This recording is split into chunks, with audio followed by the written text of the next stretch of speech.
Over the last couple of days, David Lane was kind enough to send me a few papers that he and Eileen Munro had developed relating to child protective services in the UK. And the model was so nicely done that I wanted to re-implement it in Kumu and send it out for comments because I just thought it was extremely well put together and had a number of insights in it. Now, and as I was re-implementing it in Kumu, there seemed to be this nagging thought that there was something familiar about the structure that I couldn't quite put my finger on until I pretty much got finished with it.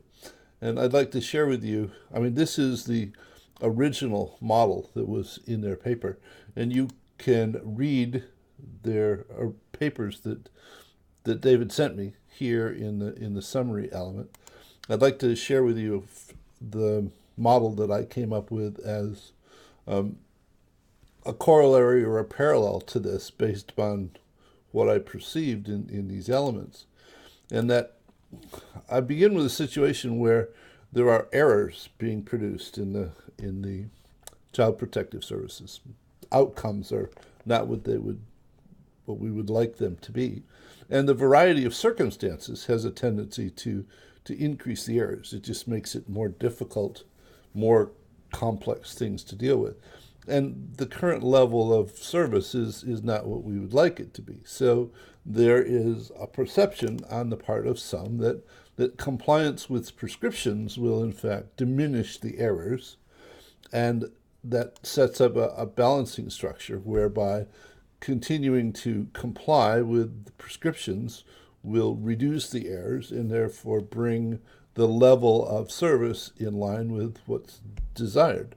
Now, typically we run into situations where there are quick and dirty solutions, quick, not requiring a lot of investment in situations to deal with them, and then there are more in-depth, lengthy, more fundamental solutions to the same situation. In this case, one could look at it to say that we can invest in the development of staff, which will provide them a greater scope of experience for dealing with the situations that they run into, which will improve their sense of satisfaction derived from work, reduce staff turnover, increase the average staff experience level, and therefore decreasing the errors, and therefore bringing the level of errors in line with the desire of quality help.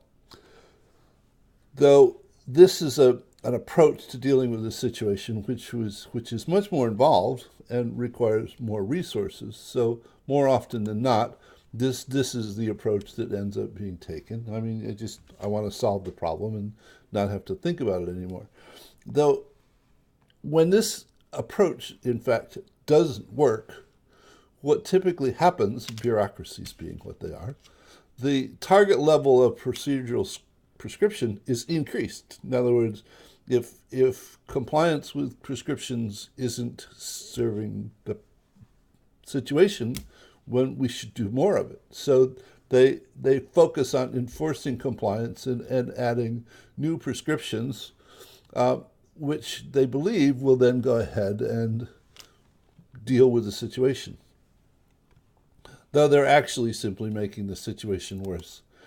Because what happens is this compliance with prescriptions gives the service people an out, saying, when things don't go the way they should, they can say, we just followed the rules, that their defense, and that defense sort of precludes approaching the situation from this more fundamental solution of developing the service people to be better able to deal with the situations.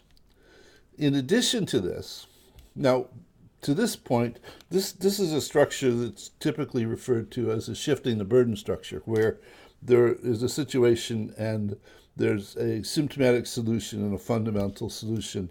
And because the symptomatic solution is pursued, it in fact results in shifting the burden of the situation to the defense, being that we just followed the rules. So, if you made better rules, we wouldn't make so many errors. which means the thing simply becomes more and more vicious. In addition to this, in this particular situation, we followed the rules defense diminishes the ability to acknowledge the errors. In other words, it's not the error, we're not learning from the errors, we simply want more compliance with prescriptions. And therefore, the effectiveness of the procedures, and you focus more on compliance enforcement so that you end up with a self-sealing scenario. It's a vicious reinforcing structure, which further diminishes the likelihood of actually pursuing this fundamental solution. In addition to that, that focus on we simply follow the rules defense sort of diminishes the likelihood of actually taking time to reflect on the fact that the compliance approach is not working, so that we end up with another vicious reinforcing loop that tends to preclude pursuing the fundamental solution. And the underlying question then becomes, how do we in fact flip a vicious reinforcing loop to become a virtuous reinforcing loop, so that the errors that are occurring cause us to, in fact, spend more time reflecting, which causes us to focus more on the fundamental solution. And it's one of the things, well, changing beliefs is extremely difficult. And I included in the summary here a paper by Chris Argyris about teaching smart people how to learn, which is just a marvelous piece of work in terms of the way that smart people are, in fact, their own worst enemies, because they, in fact, think they know it all. So the idea is that if you get people to understand the set of relationships that are interacting, that are responsible for the situation, that's hopefully helpful in getting people to realize that the majority of today's problems are the direct result of yesterday's solutions, and we are typically, more often than not, the poster children for pogos. We have met the enemy and he is us, and it would be good if we just stopped doing that. So I offer this as an alternative to the work done by David and Eileen, which I thought was marvelous, and I'm not presenting this as though it's a better answer. It's another perspective. We develop relationship models and share them with other people, hopefully we don't share them with other people with an intent of trying to impress upon them how smart we are, because they really don't give a damn how smart we are. The intent is to share them with other people in the hopes that they will ask questions that we didn't know enough to ask, and get us to continue to contemplate the set of relationships so that our understanding of the situation improves. More often than not, the answer is not A or B. The answer is, a better answer is some integration of multiple perspectives. And so I offer this as an alternative to be pondered.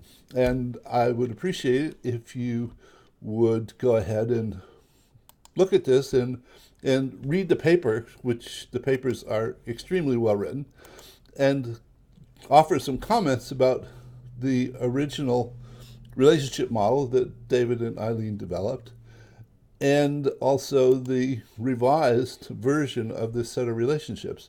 There is a different comment thread for each one of them, so you can go ahead and leave comments about them.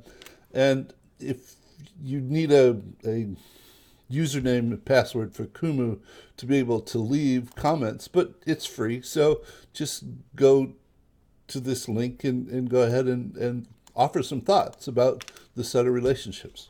Hope you found this meaningful, and I'll see you in another video soon. Bye.